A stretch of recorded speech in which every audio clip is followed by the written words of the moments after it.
नमस्कार दर्शकों, मैं शिवप्रिया सिंह स्वागत करती हूं आप सबका हमारे आज के खास कार्यक्रम में। और इस कार्यक्रम में हम चर्चा करने वाले हैं चंद्र ग्रहण के बारे में कि इस बार का चंद्र ग्रहण कैसा होने वाला है। और इस विषय पर चर्चा करने के लिए इस वक्त हमारे साथ स्टूडियो में मौजूद हैं आचार्य राज मिश्रा जी। आपका बहुत बहुत स्वागत है हमारे कार्यक्रम में। और हम चाहेंगे कि आप हमारे दर्शकों को ये बताएं कि इस बार का जो चंद्र ग्रहण है वो क्या प्रभाव डालने वाला है। जी बिल्कुल, जैसा कि हम सभी लोग सुन रहे हैं, टीवी पर बहुत सारा सुन रहे हैं, बहुत सारे न्यूज़ चैनल पर सुन रहे हैं, सोशल मीडिया पर सुन रहे हैं, चंद्र ग्रहण आ रहा है, 15 दिन के अंदर दूसरा ग्रहण आ रहा है, उसका बहुत बड़ा इम्पैक्ट पड़ेगा। सच्चाई में ग्रहण तो आ रहा है और ग्रहण विजिबल भी है। अगर इंडिया में देखा जाए तो इंडिया में ये चंद्र ग्रहण दिखेगा। 5 तारीख की रात्रि 8:44 पर प्रारंभ होने वाला है और 6 तारीख को अर्ली मॉर्निंग 1:02 पर यह ग्रहण समाप्त हो रहा है। लेकिन मैं एक बार बात क्लियर करना चाहता हूँ, ये पूर्ण रूप से चंद्र ग्रहण नहीं है। ये पहला इस प्रकार का चंद्र ग्रहण होगा जिसमें किसी प्रकार के दान का कोई महत्व नहीं होगा। इसको ध्यान रखिएगा, किसी प्रकार से दान इत्यादि का महत्व नहीं होगा। साथ में जैसा कि हम लोग हर ग्रहण में सुनते हैं कि प्रेग्नेंट महिलाओं को स्पेशली ध्यान रखना है, आपको इस टाइम पर खाना नहीं खाना है, इसका सूतक इस टाइम शुरू हो जाएगा, जनरली हम लोग सुनते हैं। ये ऐसा ग्रहण होगा जहां पर आपको किसी प्रकार के भी इस नियम को पालन करने की आवश्यकता नहीं होगी। ग्रहण रात को 8:44 पर प्रारंभ होगा इंडिया के टाइम के अकॉर्डिंग, इंडिया में दिखेगा, ये भी कंफर्म है। लेकिन ना तो किसी प्रकार से आपको सूतक के नियम का पालन करने की आवश्यकता है, ना ही उस टाइम पर ग्रहण में जो नॉर्मली हम लोग नियम पालन करते हैं उसको करने की आवश्यकता है। आप जो नॉर्मल अपना जीवन व्यतीत कर रहे हैं उसी प्रकार से आपको अपनी दिनचर्या को चलाना है, उसी प्रकार से रहना है। आखिर ऐसा क्या रीजन है कि ग्रहण होने के बाद भी हमको नियम पालन नहीं करना है? रीजन ये है कि ये पूर्ण रूप का चंद्र ग्रहण नहीं है, ठीक है। ये सिर्फ उपछाया ग्रहण है जिसमें चंद्रमा हल्का सा धूमिल होगा, चंद्रमा में हल्का सा मालिन्यपन आएगा। पूरी तरह से जो चंद्र ग्रहण होता है उसमें सूर्य, चंद्रमा और धरती तीनों एक सीध में आ जाते हैं। और सूर्य और चंद्रमा के बीच में जब धरती आ जाती है तो चंद्रमा का एक सिरा ढक जाता है, जहां पर काला धब्बा आ जाता है, जिसको हम लोग चंद्र ग्रहण कहते हैं। कई बार चंद्रमा धरती के पास आता हुआ और हल्का सा स्पर्श करते हुए निकल जाता है, या हल्का सा उसकी काष्ठा में आकर के निकल जाता है। तो ऐसी परिस्थिति में इसको पूर्ण चंद्र ग्रहण नहीं कहा जाता है। और जब भी पूर्ण चंद्र ग्रहण नहीं होता है तो किसी प्रकार के भी नियम को फॉलो करने की आवश्यकता नहीं होती है। तो ऐसे ही मुझे लगता है कि भयभीत होने की तो आवश्यकता नहीं है। चंद्र ग्रहण है, ठीक है, लेकिन उपछाया चंद्र ग्रहण है जिसमें बहुत सारे जो नियम हैं उनको पालन करने की आवश्यकता नहीं है।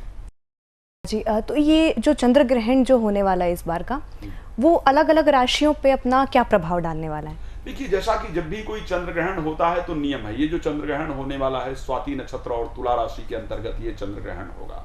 स्वाति नक्षत्र में घटित होगा और तुला राशि के अंतर्गत ये चंद्र ग्रहण जो है वो घटित होने वाला है। और ये नियम है कि जब भी जो चंद्र ग्रहण घटित होता है, जो राशियां उससे स्पेशली 6ठे भाव में पड़ती हैं, जो राशियां उससे 8वें भाव में पड़ती हैं, या जो राशियां उससे 12वें भाव में पड़ती हैं, उस पर नेगेटिव इंपैक्ट जरूर पड़ता है। अब अगर देखा जाए मेष राशि से लेकर के, तो मेष राशि के जाकर के ये 6th हाउस में ये ग्रहण पड़ रहा है। मेष राशि के लिए अगर देखा जाए, क्षमा चाहूंगा, 7th हाउस में पड़ रहा है। तो मेष राशि के लिए तो स्पेशली जीवन साथी को लेकर के कष्टप्रद परिस्थितियां देखने को मिलेगी। लेकिन जब हम वृष राशि के लिए बात करते हैं तो वृष राशि के हेल्थ को लेकर के इसका इंपैक्ट ज्यादा पड़ेगा। स्वास्थ्य को लेकर के परिस्थितियां प्रभावित करेंगी, हेल्थ प्रॉब्लम होगी, भाग दौड़ बहुत ज्यादा रहेगा, नए रोग शरीर के अंदर उत्पन्न हो, इस प्रकार की परिस्थिति होने वाली है। लेकिन जब मिथुन राशि की बात करेंगे तो फायदेमंद है। मिथुन राशि के लिए विद्या को लेकर के फायदा है, बुद्धि तीव्र गति से काम करेगी, संतान को लेकर के अच्छे रिजल्ट प्राप्त होंगे। तो अगर देखा जाए मिथुन राशि के लिए अच्छा रिजल्ट आएगा। लेकिन कर्क राशि के लिए रिजल्ट खराब होगा कि कर्क राशि की 4th हाउस में होगा, और 4th हाउस दुर्घटना का घर कहा जाता है, 4th हाउस वाहन इत्यादि का घर कहा जाता है। तो वाहन सावधानी से चलाने की आवश्यकता होगी, दुर्घटना इत्यादि का संयोग बन रहा है। सिंह राशि के लिए ग्रहण फायदेमंद होगा कि सिंह राशि के 3rd हाउस में जाकर के पड़ रहा है। 3rd हाउस में पड़ने के कारण बहुत सारी यात्राएं होंगी, थोड़ा यात्रा के कारण मन परेशान रहेगा, बट फिर भी आपको उन यात्राओं से लाभ होगा, मनवांछित फल की प्राप्ति होगी। अगर कन्या राशि के लिए बात करेंगे, कन्या राशि के लिए आर्थिक लाभ होगा, कुटुंब में मांगलिक कार्य का आयोजन होगा। तुला राशि के लिए ग्रहण नुकसानदायक होगा, बिकॉज तुला राशि में ही यह ग्रहण घटित हो रहा है। स्वाति नक्षत्र में घटित हो रहा है। तो ऐसी परिस्थिति में तुला राशि के लिए ग्रहण की अगर हम बात करते हैं तो तुला राशि के लिए जनरली ये ग्रहण नुकसान करेगा, और नुकसान हेल्थ को लेकर के सबसे अधिक करेगा, दुर्घटना इत्यादि को लेकर के ग्रहण घटित होगा जो वो नुकसान करेगा। तो ऐसे अलग अलग राशियों के लिए अलग अलग प्रकार का प्रभाव रहेगा। जी तो महाराज जी, इसके कोई उपाय कि जिस देखिए, सबसे पहले तो हम जो 7 राशियां हैं, स्पेशली तुला राशि तक का इसका प्रभाव रहेगा सभी राशि के लिए। अगर हम देखें तो एक तो नहाने के पानी में गंगा जल डालना, और गंगा जल डाल करके गायत्री मंत्र का जप करना फायदेमंद होगा। नहाने के पानी में गंगा जल डाला जाए, नहाने के बाद गायत्री मंत्र का अगर जप किया जाए तो निश्चित रूप से बहुत लाभप्रद होगा। साथ में जब ग्रहण खत्म हो जाए तो मिश्री ले लिया जाए, दूध ले लिया जाए, चंद्रमा का जो दान की चीजें है, मिश्री ले लिया जाए, दूध ले लिया जाए, चावल ले लिया जाए और सफेद फूल ले लिया जाए। इसको लेकर के दान करना लाभप्रद होगा। नहाने के पानी में अगर आप चांदी का टुकड़ा भी, मान लिया जाए गंगा जल आपके पास उपस्थित नहीं है, तो चांदी का टुकड़ा डाल करके स्नान करेंगे, लाभप्रद होगा। जी और अगर ये पूछूं कि जिन लोगों को नुकसान होने वाला है, जिन लोगों को एक्सीडेंट की प्रॉब्लम होने वाली है, उनको क्या स्पेशली इस चीज के लिए करना चाहिए? देखिए, दान तो सभी के लिए अगर एक जैसा करेंगे वो लाभप्रद होगा, लेकिन हमने अभी तक शायद 7 और राशियां, हमारे पास 6 और राशियां बची हैं। वृश्चिक राशि से हमने बात ही नहीं किया है ग्रहण को लेकर के। तो किसके लिए और कौन सा इंपैक्ट पड़ेगा, पहले उसकी जानकारी आपको दे देते हैं, फिर बात करते हैं कि क्या फायदा हो सकता है, क्या लाभप्रद चीजें हो सकती हैं। जब वृश्चिक राशि के लिए 12th हाउस में ग्रहण पड़ेगा, अब आपको क्या विशेष ध्यान रखना है? आपको ध्यान रखना है कोई भी चीज खरीदते बेचते वक्त सावधानी रखनी है। आपके लिए धन हानि की परिस्थिति दिख रही है, नींद आने में दिक्कत हो, इस प्रकार की परिस्थिति आपके लिए दिख रही है। धनु राशि के लिए जब भी हम बात करते हैं, धनु राशि के लिए 11वें भाव में ग्रहण पड़ेगा। धनु के लिए बड़ा फायदेमंद रहने वाला है, अच्छे लाभ आपको प्राप्त होने वाले हैं, मन में प्रसन्नता रहेगी, कार्य की सिद्धि होगी, मनोरथ आपके पूर्ण होंगे, इस प्रकार की परिस्थिति दिखती है। मकर राशि के लिए ग्रहण 10th हाउस में जाकर के पड़ेगा। 10th हाउस में पड़ने के कारण निश्चित रूप से आपके लिए बहुत लाभप्रद होगा। आपके व्यापार में वृद्धि होगी, नई नौकरी प्राप्त करना चाहते हैं तो नई नौकरी प्राप्ति के संयोग बनेंगे, तो मकर के लिए भी ये परिस्थिति लाभप्रद है। कुंभ राशि के लिए अगर इस ग्रहण की बात करें, कुंभ राशि के लिए 9th हाउस में जाकर के ग्रहण पड़ेगा। धार्मिकता मन में उत्पन्न होगी, धार्मिक कार्य से आपको अच्छा लाभ होगा और जीवन में आप आगे बढ़ पाएंगे, तो कुंभ के लिए भी करीब करीब परिस्थिति अच्छी रहेगी। मीन राशि के लिए जब इस ग्रहण की बात करते हैं तो मीन के लिए यह ग्रहण 8th हाउस में पड़ेगा। मीन के लिए ग्रहण खतरनाक है, जिस दुर्घटना की अभी हम बात कर रहे थे, उस उपाय की हम बात कर रहे थे, तो मीन राशि के लिए दुर्घटना का संयोग दिख रहा है। मीन राशि के लोगों को खास ध्यान रखने की आवश्यकता है। जिन लोगों के लिए विशेष नुकसानदायक है, जैसे हम अगर बात कर रहे हैं मेष राशि के लिए हमने बात किया है, वृष राशि के लिए बात किया है, कर्क सिंह के लिए बात किया है, या हमने मीन राशि के लिए स्पेशली बात किया है, तो आपको क्या करने की आवश्यकता है? ग्रहण जब खत्म हो जाए तो ऐसी परिस्थिति में गंगा जल और चांदी का कोई टुकड़ा या कुछ भी, आपने अगर अंगूठी वगैरह पहन रखी है तो जल में उसको डालें, और डालने के बाद उसके थ्रू स्नान करें। फिर उस जल से आपको स्नान करने की आवश्यकता है, और साथ में किसी चांदी या तांबे के बर्तन में घी डाल करके और उस घी को ले जा करके किसी व्यक्ति को, किसी ब्राह्मण इत्यादि को दक्षिणा के साथ दान करें। वो आपके लिए सारी जो प्रॉब्लम्स है, जो दुर्घटना इत्यादि है, उसको दूर करने वाला होगा। आचार्य जी, इस वक्त हमारे साथ एक कॉलर जुड़े हुए हैं। जी, हेलो आचार्य जी नमस्कार। जी जय श्री राम। क्या नाम है आपका? जय। सॉरी, आचार्य जी। हाँ जी, आपको मेरी आवाज आ रही है? हाँ जी आ रही है। बताइए प्लीज, क्या नाम है आपका? जय। क्या डेट ऑफ बर्थ है जय जी आपका? 3 मार्च 2001। 3rd मार्च 2001। टाइम क्या है जन्म का? आचार्य जी सुबह के 3 बजे। कहाँ पर जन्म हुआ है आपका? दिल्ली। दिल्ली में। क्या प्रश्न है आपका? आचार्य जी मैं कह रहा हूँ कि जो चंद्रग्रहण ये पड़ने वाला है, इस पे अलग मेरी राशि पे इसका क्या प्रभाव पड़ेगा? जैसा कि आपका जन्म हुआ है 3rd मार्च 2001 को आपने बताया है, और 3 बजे मॉर्निंग में आपने, अर्ली मॉर्निंग 3 बजे आपने जन्म बताया है। आपका जन्म हुआ है धनु लग्न के अंतर्गत, और आपकी राशि जो कुंडली के अंतर्गत है वो वृष है। धनु लग्न और वृष राशि के अंतर्गत जन्म हुआ है। क्योंकि ये राशि, ये जो ग्रहण घटित हो रहा है स्पेशली वो तुला राशि के अंतर्गत घटित हो रहा है, और अगर आपकी राशि से इस ग्रहण को लेकर के देखा जाए तो 6th हाउस के अंतर्गत घटित हो रहा है। ठीक है, तो यहां पर रोग, ऋण और शत्रुता, 3 चीजों की वृद्धि ऐसी परिस्थिति के अंतर्गत होती है। रोग, ऋण और शत्रुता की जो वृद्धि है वो ऐसे समय पर होती है। तो आपके लिए अगर हम ग्रहण के इम्पैक्ट को लेकर के देखें तो बहुत अच्छे इम्पैक्ट की बात नहीं कर सकते हैं। आपको अपने हेल्थ पर विशेष ध्यान रखने की आवश्यकता होगी, साथ में सावधानी की आवश्यकता होगी। लोगों से उलझने का प्रयास ना करें, सावधान रहने का प्रयास करें, आपके लिए फायदेमंद होगा। जी ये चलिए, धन्यवाद। चलिए, धन्यवाद आपका जुड़ने के लिए। जी जी, मेरा आपसे एक सवाल है कि वैवाहिक जीवन में जो है उन पे चंद्र ग्रहण का क्या प्रभाव पड़ने वाला है? देखिए, अगर हम वैवाहिक जीवन को लेकर के बात करते हैं और वैवाहिक जीवन में चंद्र ग्रहण की बात करते हैं, क्योंकि चंद्रमा पर यह ग्रहण लग रहा है, राइट। और जब भी कोई ग्रहण चंद्रमा पर लगता है, और चंद्रमा को शास्त्र के अंतर्गत अगर देखा जाए तो मन का कारक कहा जाता है। मन की खिन्नता आपके जीवन को हमेशा परेशान करती है। तो अगर हम वैवाहिक जीवन को लेकर के बात करें तो मन में अशांति लोगों के अंदर उत्पन्न करने वाला है। और क्योंकि जब हम काल पुरुष की बात करते हैं तो काल पुरुष की जो 7th राशि है वो तुला राशि है। 7th जो हाउस होता है स्पाउस का हाउस कहा जाता है, जीवन साथी का हाउस कहा जाता है।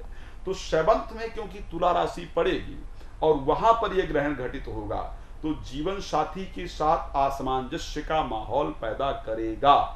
जीवन साथी के विचारों में एक अजीब सी नेगेटिविटी को उत्पन्न करेगा। एक दूसरे को समझने में जरूर प्रॉब्लम होगी, ऐसा कोई बड़ी प्रॉब्लम ही नजर नहीं आएगी, लेकिन कई बार आप कंडीशन देखते हैं ना कि एक दूसरे की बात समझ ही नहीं आ रही है ना, एक दूसरे के विचार ही समझ नहीं आ रहे हैं, बात ही समझ नहीं आ रही है।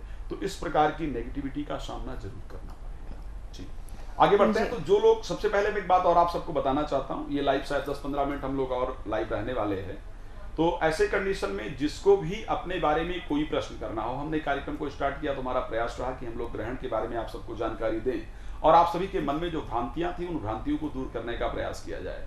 अगर किसी के मन में भी कोई भी प्रश्न है, एस्ट्रोलॉजिकल कोई क्वेश्चन आपके मन में है, स्पिरिचुअल कोई प्रश्न है आपके मन में, आपको लगता है धर्म से रिलेटेड कुछ जानना है, ग्रहण को लेकर के कोई भी प्रश्न आपके मन में है, तो 2 तरीका, या तो कमेंट करके अपने प्रश्न को पूछ सकते हैं, जो भी आपके कमेंट आएंगे वो आप रीड करके मुझे बता देंगे तो मैं उसका उत्तर दे दूंगा। दूसरा तरीका है कि नंबर आप सबको नजर आ रहा है 9821533727, ये नंबर है। इस पर आप लोग वैसे भी मेरे साथ रात को 9 बजे प्रतिदिन और दोपहर को 12 बजे जुड़ते हैं, तो अभी भी आप मेरे साथ कॉल करके और इस कार्यक्रम में कनेक्ट हो सकते हैं। लाइव फ्री ऑफ कॉस्ट है, आपके पास समय है कि अपने विषय में फ्री ऑफ कॉस्ट जानकारी इस लाइव में प्राप्त कर सकें। जी मेरा आपसे एक सवाल है कि वैवाहिक जीवन में जो लोगों को परेशानियां हो रही हैं उससे वो निजात कैसे पा सकेंगे अगर चंद्र ग्रहण की वजह से उनको? देखिए, सबसे पहले एक जनरल वैवाहिक जीवन में हो रही प्रॉब्लम से निजात का एक तरीका मैं बता सकता हूँ। और महाराज जी, आपको बीच में क्षमा चाहती हूँ, अभी एक कॉल है, हमारे साथ जुड़े हुए हैं, अभिषेक हैं। हेलो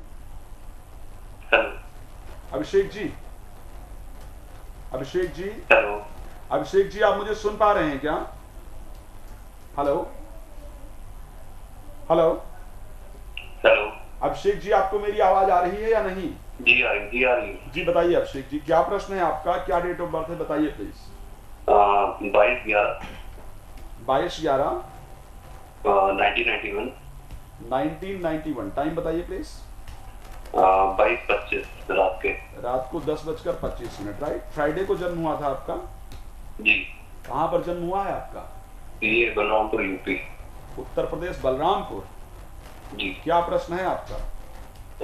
सर, मैरिज कब तक हो पाएगी, और दूसरा लाइफ में डिसिप्लिन नहीं मेंटेन हो पाती चीजों को लेकर के। बलरामपुर यूपी में जन्म हुए, आपके क्षेत्र में तो शादी भी जल्दी हो जाती, इतना लेट काहे हो गया भैया? हेलो जी। आपका जन्म हुआ है कर्क लग्न के अंतर्गत और आपकी राशि इस कुंडली में वृष है, ठीक है। कर्क लग्न और वृष राशि के अंतर्गत इस कुंडली में जन्म हुआ है। अभी जो दशा से गुजर रहे हो, बृहस्पति की महादशा से गुजर रहे हैं और बृहस्पति की ही अंतरदशा से वर्तमान समय के अंतर्गत गुजर रहे हैं। जो ये कुंडली दिखाती है, एक्चुअली जब भी किसी व्यक्ति का, जातक या जातिका का जो जन्म होता है, कर्क लग्न हो गया, मकर लग्न हो गया, मेष, कर्क, तुला और मकर, ये 4 लग्न जो है ना, चर लग्न, चर प्रकृति की लग्न है। तो ऐसी परिस्थिति के अंतर्गत हमारा जो जीवन होता है ना, एक प्रॉब्लम को सॉल्व करते हैं तो दूसरी प्रॉब्लम उत्पन्न होती है, दूसरी प्रॉब्लम को सॉल्व करते हैं तो तीसरी प्रॉब्लम होती है, और जीवन में स्थिरता नहीं प्राप्त कर पाते हैं। जीवन अगर देखा जाए तो एक संघर्षपूर्ण परिस्थिति में व्यतीत होता है। जीवन में स्थिरता प्राप्त करने में बड़ी दिक्कत होती है। ऐसी परिस्थिति रही है या नहीं? जी ऐसे रही है, मतलब कुछ ना कुछ चलता रहा है। पिताजी का जीवन भी काफी कष्टप्रद रहा हो और माताजी को हेल्थ प्रॉब्लम रहती हो, इस प्रकार की परिस्थिति कुंडली में है, ऐसा है क्या? जी बिल्कुल। एक बात मुझे बताइए, किसी से प्रेम करते थे, किसी के प्रति आपका अट्रैक्शन था क्या? पहले था, लेकिन फिर वो सब छूट गया। पहले था ना जी। कि लग्नेश आपका 11th हाउस में बैठ करके 5th हाउस को देख रहा है, तो प्रेम का डायरेक्ट जो संयोग इस कुंडली में दिखता है वो इस प्रकार बनता है। अच्छा, मैरिज को लेकर के आपने पूछा है कि मैरिज कब होगी। अप्रैल जो अभी निकला है 21 तारीख, ठीक है, 21 अप्रैल से 12 महीने जोड़ लीजिए, 21 अप्रैल से 12 महीने बाद यानी 2024 में 21 अप्रैल के बाद आपकी मैरिज हो। शादी जहां पर जन्म हुआ है वहीं के नजदीक की लड़की हो, दक्षिण दिशा की लड़की हो, लुक वाइज बहुत अच्छी बेशक ना हो लेकिन नेचर वाइज बहुत अच्छी लड़की हो, जिनके साथ आपके मैरिज के होने का संकेत है। 7th हाउस में शनि के बैठे होने के कारण आपको 7 शनिवार सरसों के तेल में चेहरा देख करके तेल दान करने से, शिव आराधना नियमित रूप से करने से लाभ होगा। जीवन में बाकी परिस्थितियां भी अच्छी होंगी और सफलता को प्राप्त कर पाएंगे, ठीक है। और डिसिप्लिन नहीं मेंटेन हो पाता है, वो बीच में ब्रेक हो जाता है, इतना जोश नहीं रहता क्योंकि कर्क लग्न एक जल तत्व लग्न है। कर्क लग्न के लोगों को एक तो बहुत इमोशनल, मैंने देखा है कर्क लग्न के जो लोग हैं ना वो बहुत इमोशनल होते हैं और जिंदगी में इमोशनल होकर के नहीं चला जा सकता है। तो एक तो सबसे पहले अपने आप को भावुक होने से बचाइए, भावुकता से अपने आप को बचाइए, इमोशनल होने से अपने आप को बचाइए और नियमित रूप से एक काली मिर्च खाना शुरू कीजिए। दुर्गा जी के चरणों में प्रति शुक्रवार को ले जाकर के कपूर अर्पण करना प्रारंभ कीजिए, ठीक है। इससे आपके जो शुक्र की परिस्थिति खराब है वो ठीक होगी और जहां तक शुक्र बेहतर हो गया तो आप जीवन में एक परिस्थिति को मेंटेन कर पाएंगे, एक दिनचर्या बना पाएंगे और उसके अकॉर्डिंग चल करके जीवन में लाभ ले पाएंगे, ठीक है जी। जी आचार्य जी, YouTube के माध्यम से अनुराधा तिवारी जी ने एक प्रश्न किया है कि प्रेगनेंसी के 6th मंथ में चंद्र ग्रहण में वो बाहर निकल सकती हैं? क्योंकि मैंने कहा कि ये पूर्ण रूपेण ग्रहण है ही नहीं। अनुराधा तिवारी जी एक बात ध्यान रखिएगा, आप जो आपका प्रश्न है, देखिए मैं एक और चीज आप सबको बताना चाहता हूँ। आज इस संसार में ना, चाहे वो टीवी चैनल हो और चाहे वो बहुत सारा सोशल मीडिया हो, भाई टीआरपी गेन करने के लिए टीवी चैनल भी बहुत सारी बड़ी बड़ी बातें, बहुत सारे न्यूज चैनल पर मैं भी कई सारे कार्यक्रम करके आया हूँ, आ रहा है चंद्र ग्रहण, ये हो जाएगा वो हो जाएगा, सच्चाई ना बता करके लोगों को भ्रमित करने का बहुत कार्य किया जा रहा है टीवी चैनलों के माध्यम से। तो मैं आपको बताना चाहता हूं, क्योंकि ये उपछाया चंद्र ग्रहण है, ये पूर्ण रूप से चंद्र ग्रहण है ही नहीं, भारत में दृश्य जरूर होगा, तो इस कारण से किसी प्रकार कोई भी नियम पालन करने की आवश्यकता नहीं है। आप चंद्र ग्रहण के समय आराम से खाना इत्यादि खा सकती हैं, जिस प्रकार आप नॉर्मल दिन में बिहेव करती हैं, जिस प्रकार आपकी नॉर्मल दिनचर्या रहती है उस प्रकार की दिनचर्या में आप चल सकती हैं और कोई इस प्रकार का प्रभाव नहीं है, तो बाहर निकल सकती हैं आप जी। आचार्य जी, इस वक्त एक कॉलर जुड़े हुए हैं हमारे साथ। हेलो हेलो हेलो हेलो जी, क्या नाम है आपका? कीर्ति सिंह। सॉरी, कीर्ति सिंह। कीर्ति सिंह जी जी जी। कीर्ति सिंह जी बताइए प्लीज। सर मेरी डेट ऑफ बर्थ है 22/6/1971। 22 जून 1971। टाइम बता दीजिए प्लीज। 22/6 सर, 22 जून। 22 जून ही होगा ना साहब, मैंने भी 22 जून ही बोला है। टाइम 22 जून में पता। टाइम बता दीजिए प्लीज। टाइम सर 3:30 बजे दोपहर 3:30 बजे। कहाँ पर जन्म हुआ है आपका? उत्तराखंड। जिला बता दीजिए प्लीज। जिला उत्तरकाशी। उत्तरकाशी उत्तराखंड में जी। क्या प्रश्न है आपका? प्रश्न ये सर कि वो पैसा आते आते रुक जाता है सर हाथ में। आते आते रुक जाता है पैसा हाथ में? जी। चलिए निश्चित रूप से प्रयास करते हैं देखने का। तुला लग्न के अंतर्गत आपका जन्म हुआ है और आपकी राशि जो कुंडली के अंतर्गत बनती है मिथुन राशि और तुला लग्न के अंतर्गत जन्म हुआ है। आपका जन्म ना अमावस्या के दिन में हुआ था। वर्तमान समय में आपके साथ क्या चल रहा है मैं उस पर थोड़ी सी आपको जानकारी दे देता हूं, ताकि आपको ये भरोसा हो जाए कि जो हमारी कुंडली देखी भी जा रही है वो सही देखी जा रही है या नहीं। शनि की महादशा से इस टाइम पर गुजर रहे हैं और राहु की अंतर्दशा से वर्तमान में गुजर रहे हैं।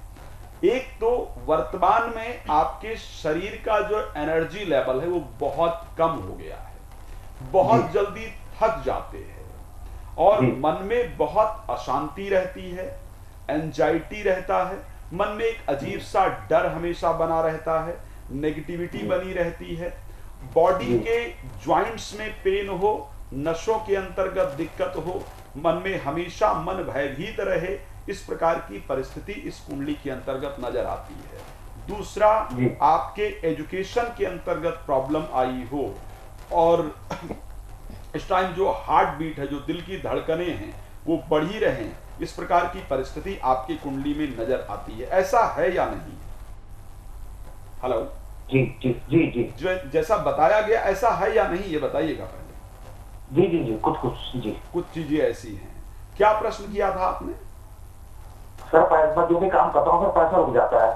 पैसा जहां भी काम करते हैं वहां पर जाकर के पैसा रुक जाता है। देखो अभी जो लोग आपको जिंदगी में मिलेंगे, भैया एक बात ध्यान रखिएगा, 2025 के फरवरी मंथ तक, क्योंकि शनि की महादशा से आप गुजर रहे हैं और राहु की अंतर्दशा से गुजर रहे हैं, ये परिस्थितियां बहुत अनुकूल नहीं है।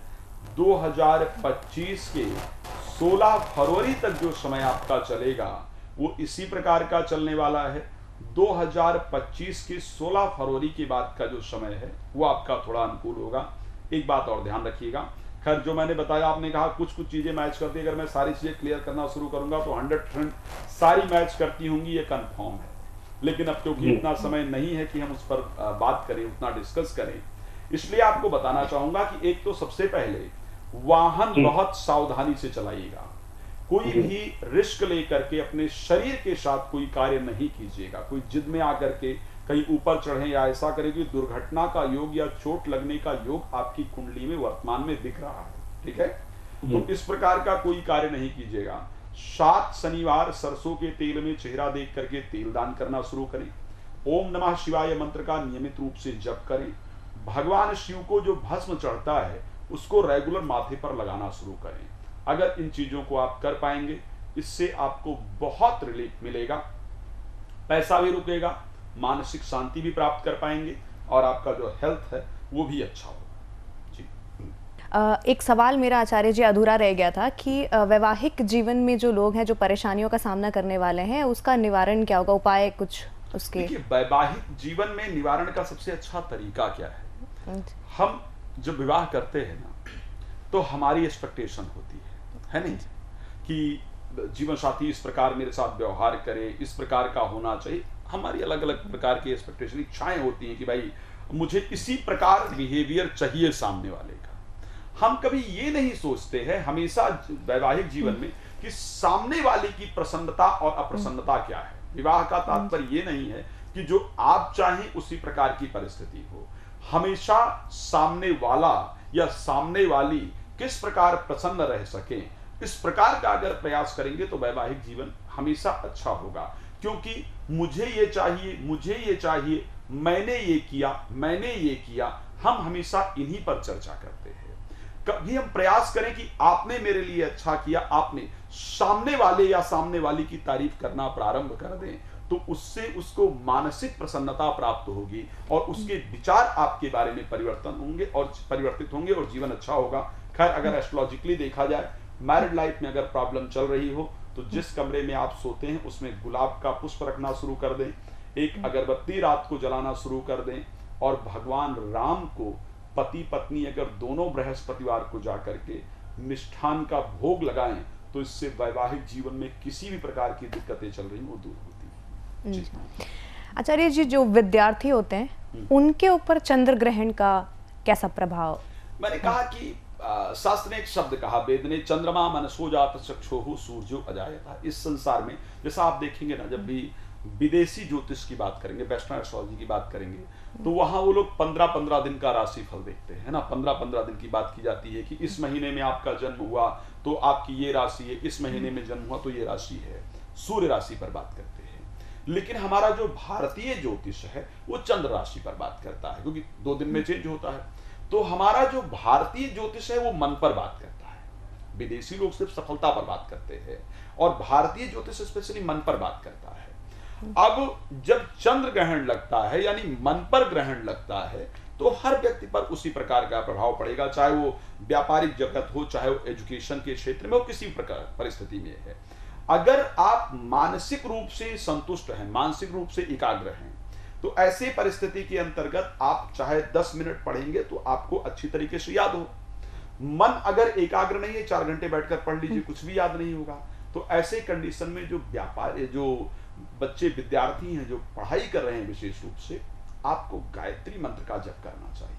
गायत्री मंत्र को लेकर के बहुत सारा रिसर्च हुआ है। आप लोग जानते हैं कि कई सारे हॉस्पिटल्स ने इस पर रिसर्च किया है। अभी थोड़े दिन पहले ही रिसर्च हुआ था, 6 साल का रिसर्च आया, जिसमें कहा गया कि उनका ब्रेन ज्यादा स्पीड से काम करता है बशर्ते उनके जो लोग गायत्री जप नहीं करते हैं। जो लोग गायत्री जप करते हैं उनका ब्रेन ज्यादा स्पीड से काम करता है। तो आपको गायत्री जप करना चाहिए, बहुत फायदेमंद है। इससे ग्रहण में होने वाले नेगेटिव इंपैक्ट आपके जीवन के अंतर्गत नहीं पड़ेंगे। चलिए आचार्य जी, इस वक्त हमारे साथ एक कॉलर जुड़ी हुई हैं, आभा जी। हेलो। हाँ मैम जी बताइए आभा जी। हेलो। हाँ हेलो। आभा जी मैं सुन रहा हूँ आपको, प्लीज बताइए। हाँ हाँ सर, मेरे हस्बैंड का डेट ऑफ बर्थ है। क्या नाम है हस्बैंड का? हेलो। हस्बैंड का नाम क्या है? नीरज ओझा जी नाम है उनका सर। नीरज ओझा जी के प्रोफेशनल लाइफ को लेकर के आप बहुत परेशान हैं, आपकी आवाज सुनकर ही मैं बता सकता हूँ, है ना? हाँ हाँ 1978 डेट ऑफ हाँ, बर्थ है। उनके कार्य को लेकर के आप बहुत परेशान हैं। हाँ। पैसा नहीं है घर में, इसी को लेकर के चिंता है, राइट? हाँ हाँ। ये यही पूछना चाहती है ना? सर उनकी तबीयत हमेशा खराब ही रहा करता है। तबीयत भी हमेशा खराब रहा करता है। बाकी जो प्रोफेशनल लाइफ को लेकर के चिंता है या नहीं है, बताइए। है सर, बिल्कुल है। डेट ऑफ बर्थ बताइए नीरज जी की। डेट ऑफ बर्थ है 1978। जन्म डेट बता दीजिए, मंथ बता दीजिए, फिर ईयर बताइए प्लीज।